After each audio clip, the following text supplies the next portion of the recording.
Hello, everybody, and welcome back to the mental health workshop. Thanks for being here. Hopefully you had a chance to be a part of our previous two sessions. As we move into our third session, very excited. This segues very well with the previous session that we had on Tark and Stephanie's research. This session is called Coming Out of COVID, What's Next for Our Behavioral Health? And we have two very familiar faces to the league, Alex and Lisa, who many of you know from the previous two webinar workshops that we did earlier in this spring focused on coaching education. But for those that don't, I'm going to give a little bit of a background here about Lisa and Alex, and then I'll turn things over to them so that we can get jumping right in. So Lisa Desai is the Director of Behavioral Health Consulting at MindWise Innovations, a division of Riverside Community Care. Dr. Desai has over 20 years of clinical and administrative experience across delivery systems in college counseling centers, community mental health, hospitals, and private practice. Dr. Desai also oversees the MindWise Behavioral Health Screening Platform and regularly consults with partners across various sectors. Dr. Desai is committed to understanding and addressing the cultural contexts which impact mental health.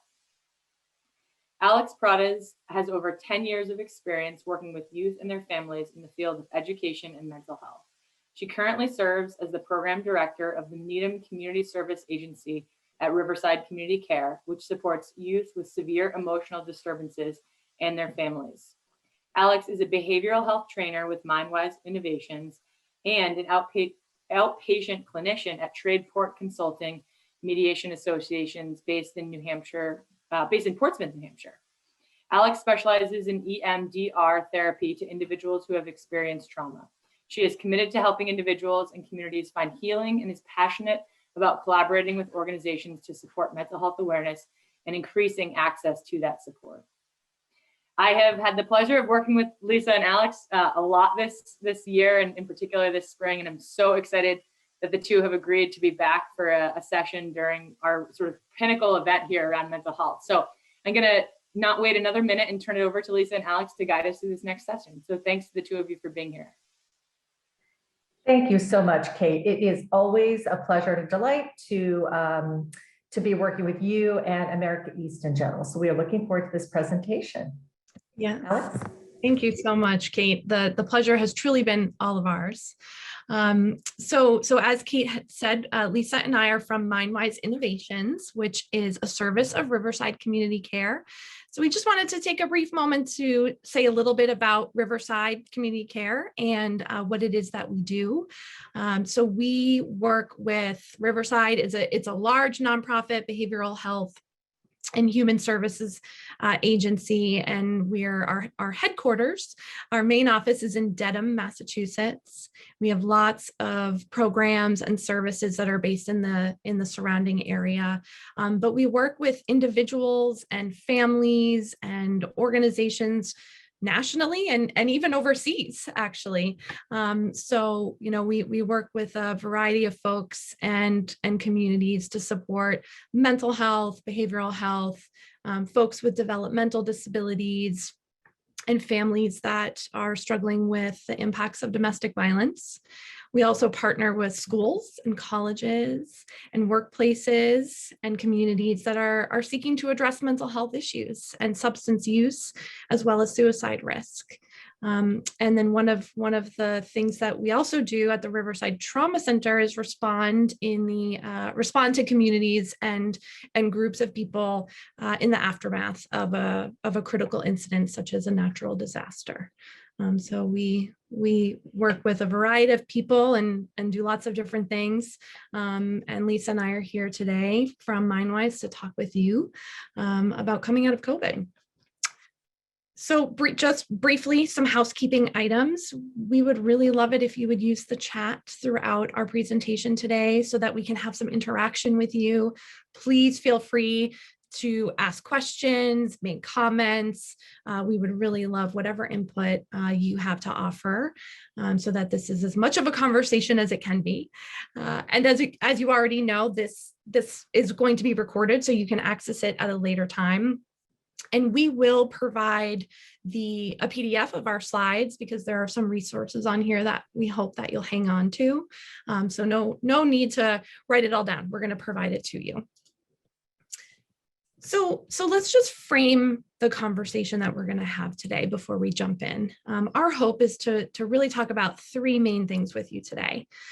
So what are we going through, right? What has the impact of COVID and the national unrest on student athlete well-being? And then from there, how can we rethink mental health in a way that's beneficial for all of you as individuals, but also as leaders and members of a team in ways that are sustainable? From there, we're going to talk about evaluating the role of culture and leadership as it relates to behavioral health. So we'll talk a little bit about your role in increasing resilience, decreasing stigma about mental health, and what it means to create a psychologically safe workspace.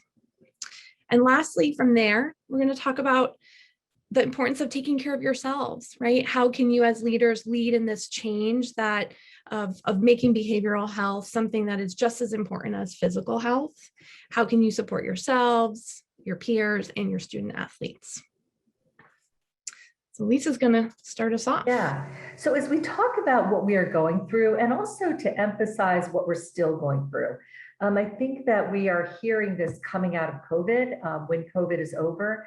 And we know that just as COVID pandemic, as well as national unrest around racism, has had an impact, it will continue to have an ongoing impact and ramification. So really important to acknowledge that the coming out of process is going to take time, and there'll be repercussions to come for quite a while. So it may sound negative. It's really important, though, to be aware of that and to prepare for that. So what have we been going through in the last year and a half? Chronic stress, for sure, which is marked by high levels of ongoing stress. It can feel intermittent. It doesn't mean it's constant, but it kind of lives around us in a way that feels different than before. Whether it's the impact of not having the freedom to go places, to see family, work being disrupted, for some people, work being furloughed or even job losses, all of that has created tremendous stress. And as we know, college students, high school students, their lives were dramatically upset, which impacted all of you that work with students in a coaching administrative capacity and impacted the family. So that chronic stress came from a lot of different sources. PTSD, post-traumatic stress disorder, is a type of anxiety that folks experience when you've lived through an incident that has been deemed or feels traumatic. Many folks are referring to a PTSD effect, if you will, that we're experiencing collectively as a result of what we've been through. So remember that while trauma can be large-scale events like earthquakes, hurricanes, shootings like Boston Marathon, or personal traumas that we experience, we can't underestimate the impact of something like a global pandemic and how that's affected us, as well as the national unrest that we experienced over the year plus in relation to race as well as politics and how that affected all of us. And then finally, let's look at how college students were specifically impacted. As you can see here, college seniors and graduates were particularly impacted. 62% of seniors said that their job prospects and their job planning was negatively affected. And nearly half experienced losing internships or not being able to find internships. So I think that group was particularly at risk during this time. And then the impact of COVID on student athletes. All of you may be familiar with the NCAA well-being study that was done on students. I believe that was in 2018. Tremendous wealth of information in terms of mental health needs. So they followed up with a 2020 survey of 25,000 students looking specifically at the impact of COVID. And so, dramatic finding is that the mental health issues were deemed worse, 1.5 times worse, as opposed to pre-pandemic. So the impact of the pandemic was quite dramatic. And then if you look at the categories of what the stress was, academic, 43%, lack of access to school and school-related activities, more than a third, of students indicated that this was stressful. And then financial worries, almost a quarter of students worried about financial worries. And all of this impacts mental health, as we know. So Kate told us you just had a phenomenal presentation about systemic racism and the impact of that on student athletes. We know that the impact on certain ethnic groups and racial groups and the impact on mental health was striking during the past 1+ year and continues to have an impact. I really like Dr. Alicia Tran's quote around the intersecting lives that students of color have. Her quote is related to Black athletes, but I think student of color, women students, all women student athletes have that intersecting identity, and to feel valued for that whole identity is incredibly important. It's when there isn't that valuing of the whole identity, and then there is this systemic racism that surrounds that, it's very hard to feel a sense of stability around one's mental health. And as you could see, for 50% of students, of male, female athletes, and these were students, Black African students, there was a sense of hopelessness during COVID that was marked, and more so than students that were not Black. So, and then this impact was on not only Black students, Latinx students, students of Asian descent. So it's very far ranging. And we think it's important to note that while we talk about COVID, the last year and a half brought much to the surface in this country that overlapped and intersected with COVID, so that the impact was far greater. And what we have to deal with in terms of mental health is much greater. So, Alex. Yeah, so we'd like to pause and hear from all of you. We invite you to take this poll to answer the question: how would you describe your student athlete's mental health during the past 1+ year?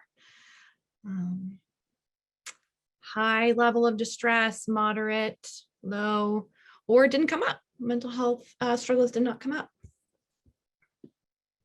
It's like we have about 50% of votes in, so we'll give it another great. 20 seconds or so, and then. Okay. Perfect. Perfect. Thank you.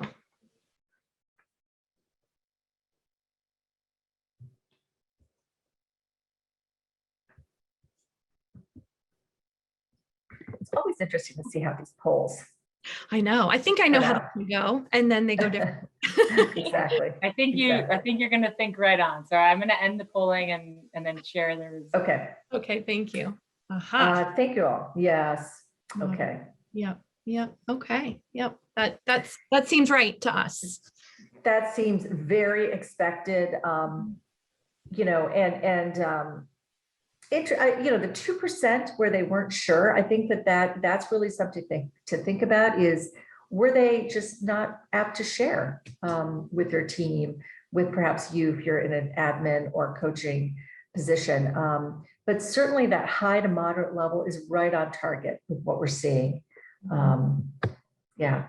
Yes. And so much of what we've all experienced and what student athletes have experienced, whether that distress is high or moderate, you know, as the poll we just took showed, so much of that stress has stemmed from what we call ambiguous loss. So these are the changes, the losses that are really difficult to put a name to, but they're significant, and they have really impacted student athletes in this last year and a half. So what do we mean by ambiguous loss for student athletes specifically? So we're talking about routine, right? There's been this in the last year or so, there's been this loss of routine as student athletes knew it. And for all of us in our routines, right? As we had them before COVID, we all have routines and rituals, and they make us feel calm, right? They make us feel in control of our day. And it's a predictable part of our life, our routine. Student athletes, as a result of COVID, their daily routines were impacted. Being on campus was impacted, routines for going to classes, even study routines, practice, and even social routines have been impacted, right? And so it's something that's so important to our well-being day to day.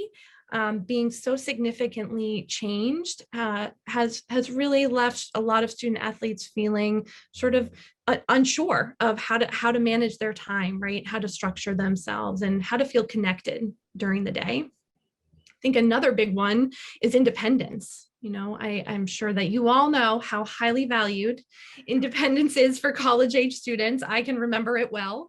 And when there's an expectation of independence that then doesn't end up matching what's happening in reality as a result of COVID, that's greatly disappointing and can be very unsettling.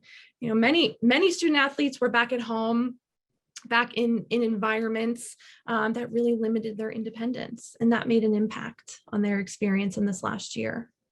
And last but not least, certainly not least, I want to highlight this ambiguous loss of student athlete identity. There's a quote at the bottom of this screen here that Dr. Sarah Lipson said, for many student athletes, their sport is a big part of their identity. I'm sure you all know that.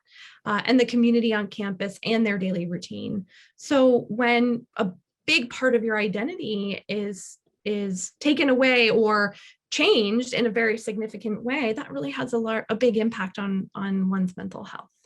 I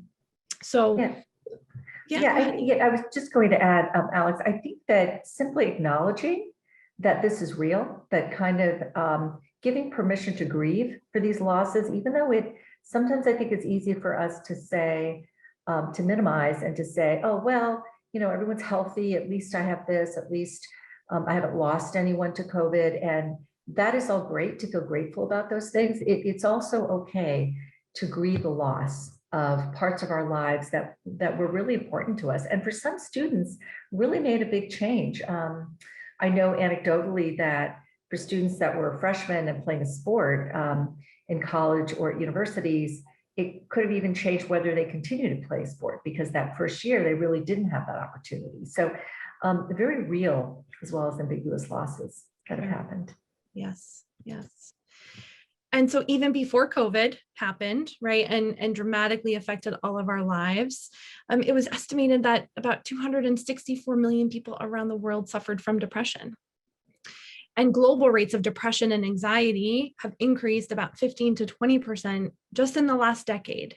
Right, so those numbers alone call for us to really think about and address behavioral health. Right, those numbers alone mean that behavioral health has always been important, but now in light of the current health crisis, we don't really have the option to not address the impact of mental health anymore and substance misuse. Right, the silver lining, if there is one to all that we have been through, is that now behavioral health is at the forefront of many conversations, right? It's part of life as we know it now to talk about how we're doing and how we've been impacted. And all of us have been impacted to varying degrees. But part of this new normal is to talk about our behavioral health wellness. So what is that exactly? Lisa's going to tell us a little bit more about what that is. Yeah, and really it also is about how do we rethink mental health. A lot of times when I look at these kinds of statistics, and another pre-COVID statistic was 50% of US adults have struggled with their mental health. And so that is pre-COVID. So when we think about half of us have struggled with our mental health, and sometimes in ongoing ways, what really does that do in terms of thinking about what's quote normal and not?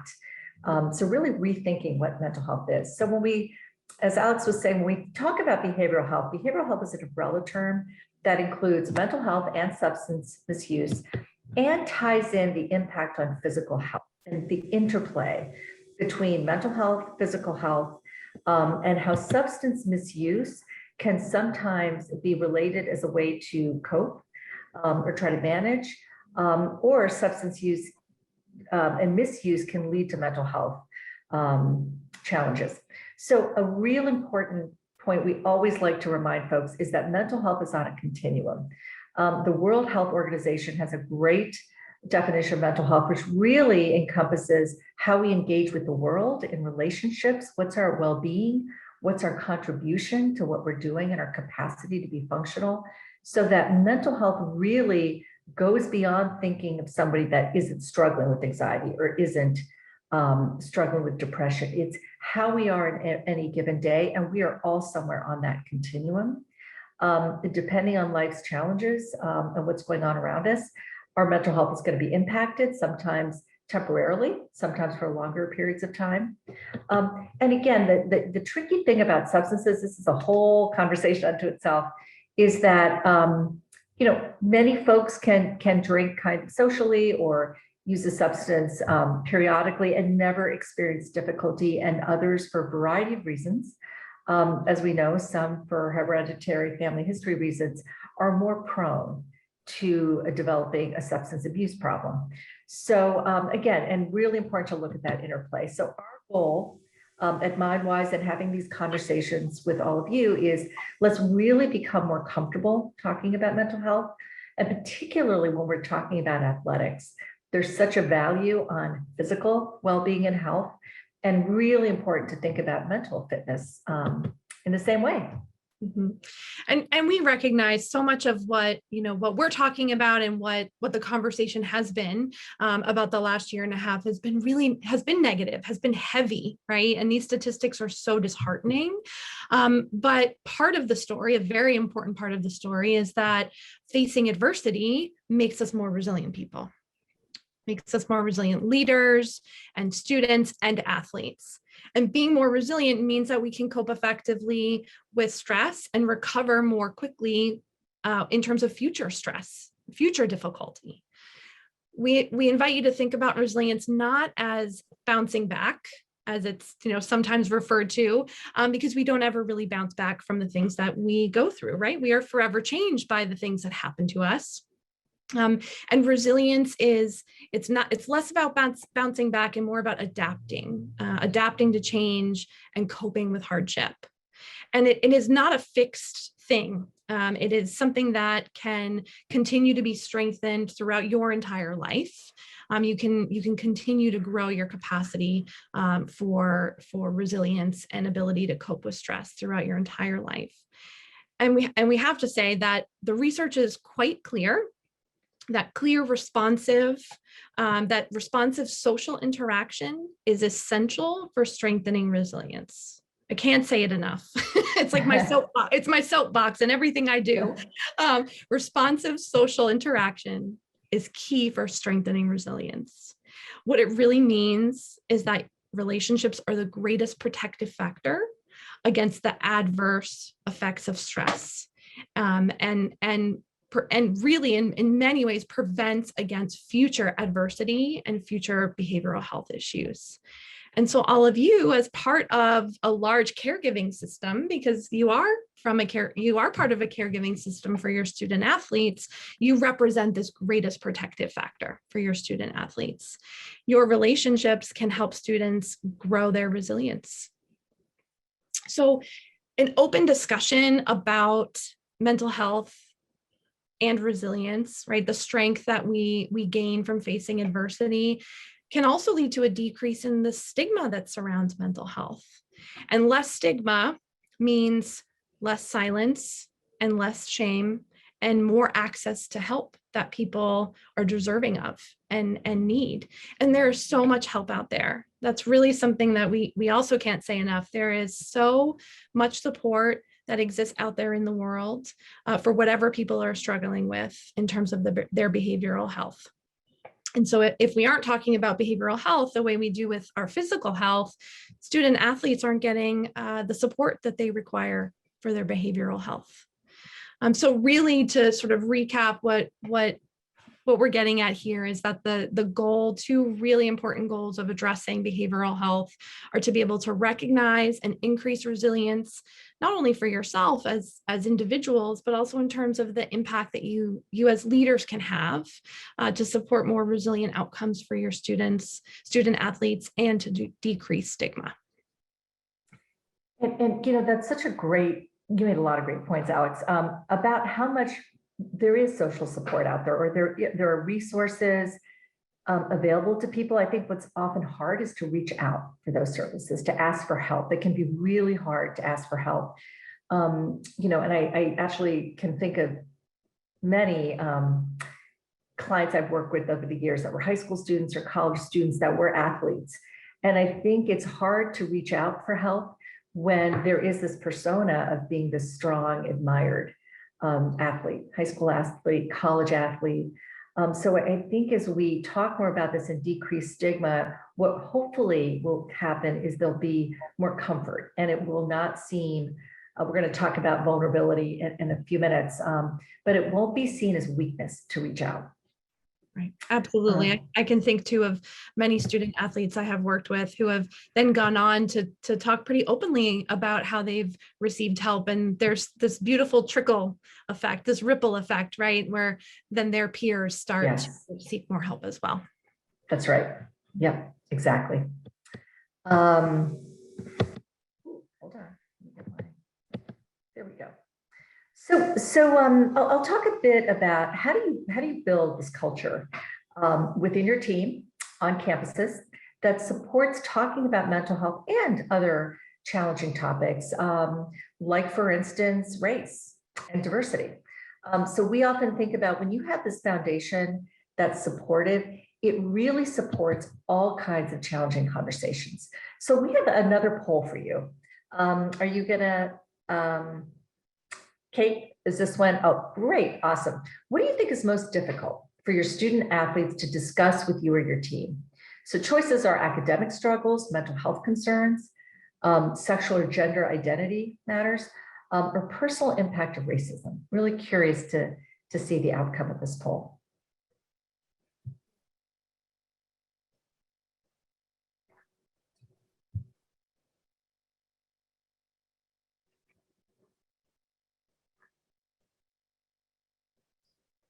How we doing, Kate? I'm about halfway there. So All right. Great. 1 second.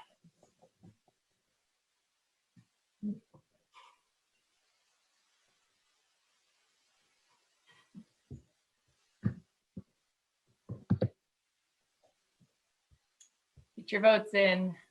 Get your votes in. We want to hear. All right. I'm going to wrap this up in 3, 2, 1. All right.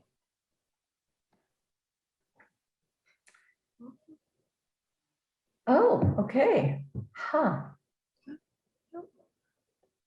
Yeah, I think that makes a lot of sense to me.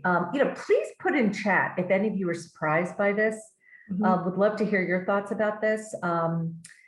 It makes sense to me that mental health concerns are one of the most difficult. What I think is interesting is generationally, there's a comfort around sexual and gender identity issues these days. I think it's not even seen as an issue, it's seen as a part of your identity. So I wonder if there's something unique, perhaps with student athletes, that this can be tricky. That surprises me a bit. And of course, the piece around racism does not. Any thoughts, Alex? No, agreed. I think that this does make sense, and I am curious about the 36%. And that could be a whole other conversation that we could all have together. Absolutely. Kate, you'll bring us back for that conversation. Yeah. You better believe it. So it takes me a second to get this. So why is it important to talk about creating this culture of support? I really firmly believe that all of you that are kind of here for this presentation are strong leaders, because you've led during the last year and a half, because many of you, if not all of you, were perhaps athletes yourselves. So you know what it's like to kind of be a leader, whether it's leading yourselves or leading a team or leading your department. So what is really central to that? And this is also really important as you have team captains, as you have folks that are young student athletes that are coming into leadership positions. So as we know, trust is really central to leadership. And lots of studies have been done around, the companies that have not only survived but thrived during COVID, small, medium, and large companies. And one of the pieces that really made a difference was the leadership's ability to communicate clearly and frequently during the course of COVID. And so that clear, transparent communication builds trust. It's the same with the team. It's the same with the college campus. And sometimes that communication from leadership can be, we don't really know much more than we did last week. And that's okay. It's having that transparency. We mentioned vulnerability a little while ago. And, you know, again, there's a strong movement, which I think is fantastic, to think about that V word, vulnerability, and how we need to take that from equating it with weakness to strength. And, you know, if you reach out to a doctor because you have a busted knee, that's not seen as a sign of weakness. So if you're struggling and go to the campus counseling center, talk to your coach about what's happening, that should be seen as a sign of strength. It takes a lot of strength to reach out. It's hard to stay silent, and because of stigma, it's often, we feel like safer to stay silent. So reaching out is a brave thing to do. And the more that we can drive that point home with the folks we're working with, whether it's peers or whether it's with student athletes, really important to acknowledge how brave that can be. And as Alex mentioned, resilience really comes from facing that vulnerability. I really like the point you made, Alex, that it's not that we can always bounce back, because we're going to bounce to a different place perhaps, or we're going to be modified by that experience. But it's really, how did we handle that experience? How did we approach it and get through it? And then finally, your modeling behaviors is one of the most important things you can do. So whatever you are experiencing that you feel appropriately you can share, whether it's feeling stressed, whether it's feeling overwhelmed by, wow, heard about this today, this feels overwhelming. Just saying that can model for your team that they're also able to speak openly about things. So how do we create that culture of support? So psychological safety is a concept that's really come to the forefront in the last couple of years, but in the organizational corporate culture, been around for probably about over 10 years. And the idea behind psychological safety really was rejuvenated by Amy Edmondson, who's a scholar and psychologist at Harvard. And she wrote a book called Fearless Organizations. So it's a phenomenal book if anybody's interested in learning more. And really her idea is that psychological safety is a shared belief among team members that that team or that workplace is safe for risk-taking. And risk-taking means sharing of ideas, taking a risk to disagree with somebody. And if you notice that something is wrong, or there's been a mistake that's been made, or if you've made a mistake, having that safe space to really acknowledge that. So you can only imagine how important this would be for a team, to have those team bonds, to have that team space where people feel like they can really speak up. From a productivity perspective, and again, if you think about sports teams have to work together to succeed, to win, to grow, psychological safety, as you can see in this list, strengthens those teams' bonds, enhances pride. We know how much pride comes from being an athlete and performing well as an athlete.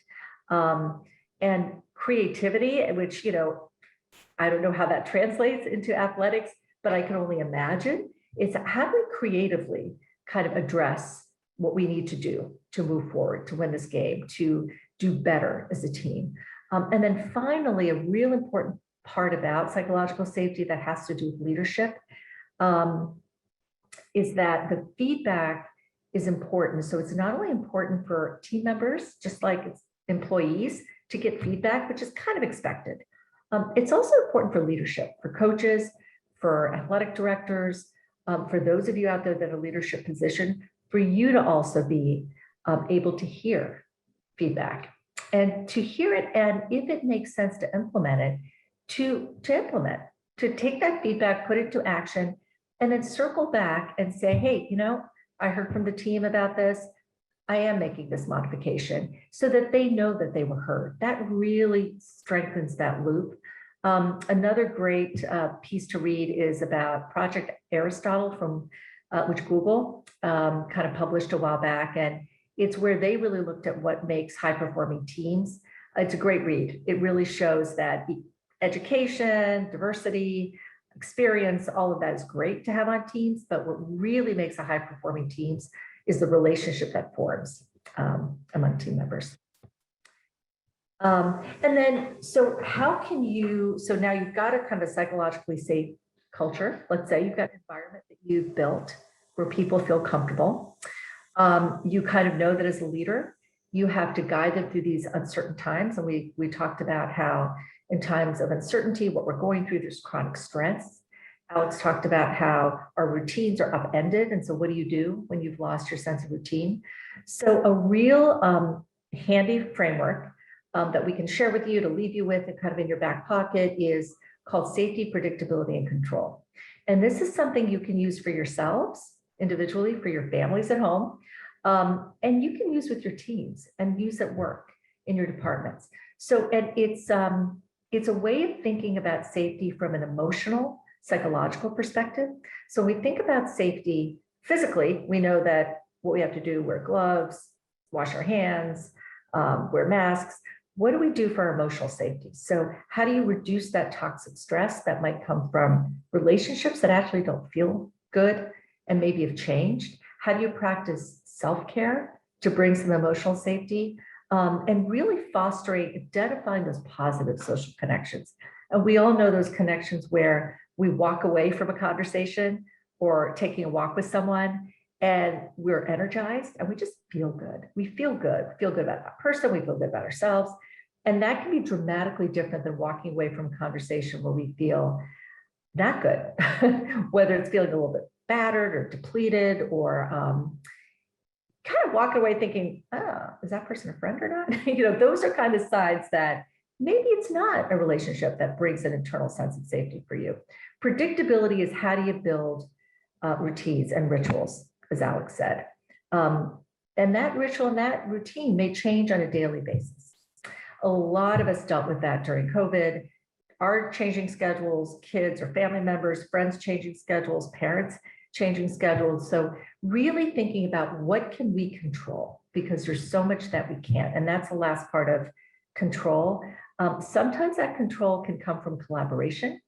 So we may only be able to impact this part of our life, but maybe there's a colleague or a team member that can do something different. And by working together, we can have a stronger sense of control.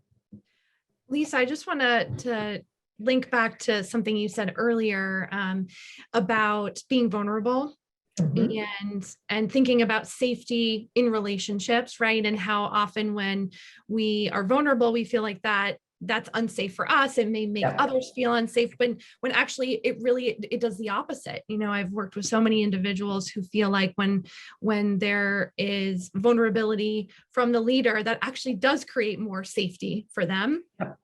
And for their team, exactly. As well as predictability in relationships. So thinking about these three principles in terms of relationships too, right? So as a leader, do you want to be predictable in the sense that others will know that you'll respond in a supportive, empathic way and have some resources, right?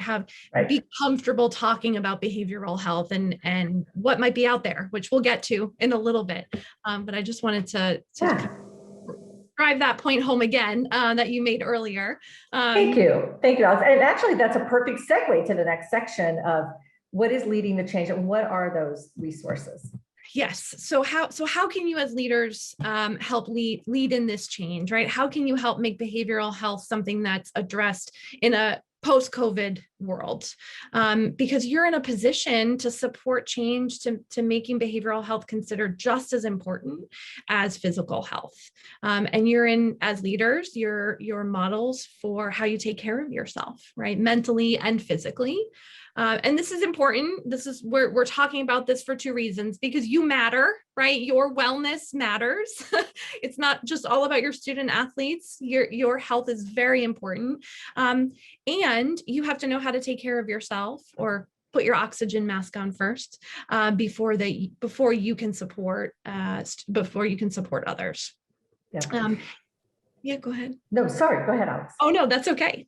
So some key points that we wanted to share with you, again, we are only useful and supportive to others, and we lead most effectively when we are taking care of ourselves first, right? If we are sick with a terrible flu, we're not going to be very clear-headed and engaged, right? And our reactions may not be very appropriate for what's going on if we go to work. In the same way, our mental health impacts how we are as leaders, right? And how we interact with other people. We really urge you to think about taking care of yourself, not as this like luxury, but truly as a necessity, perhaps even an ethical obligation. If you are part of a caregiving system that supports student athletes, then it's really an ethical obligation to also be taking care of yourself. And so we at Riverside Trauma Center and MindWise, we think about self-care, not in the cliche, take a bubble bath, go for a walk, take a day off. It's more than that. We recognize that. And so we have broken it down into what we call the 3 R's of self-care. And so those are reflection, regulation, and relaxation. Because we want you to take care of yourselves in a way that's more meaningful, right? And accessible.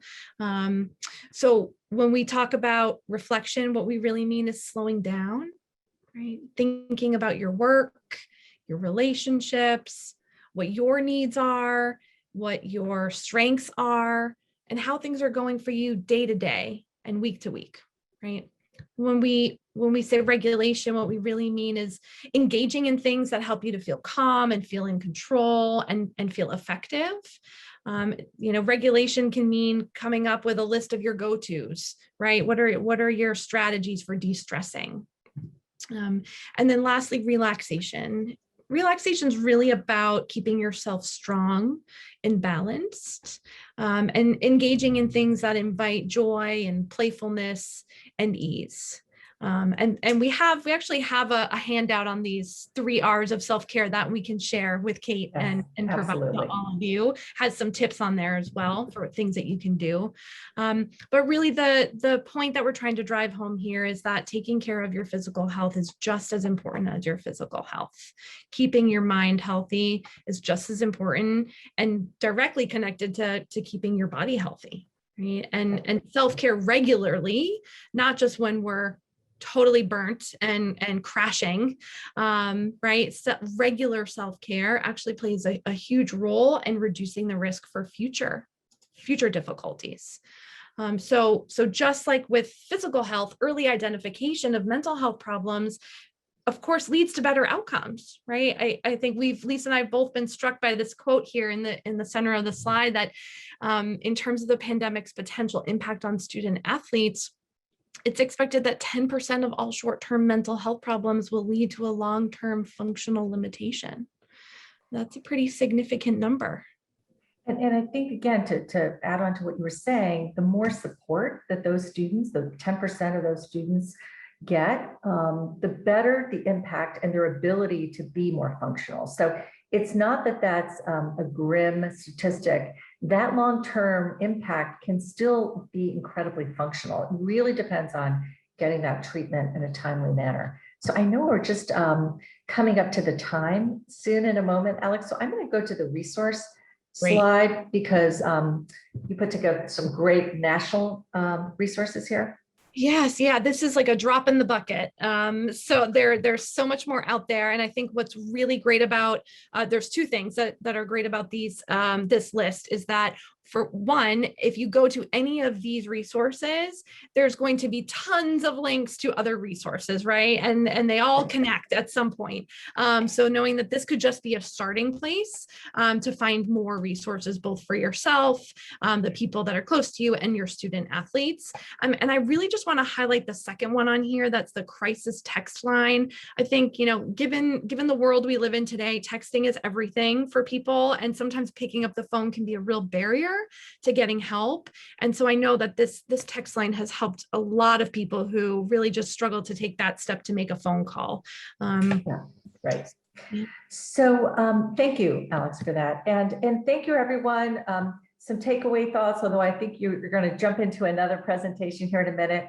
We will share this with you, as Alex said, as well as the 3 R's handout for all of you.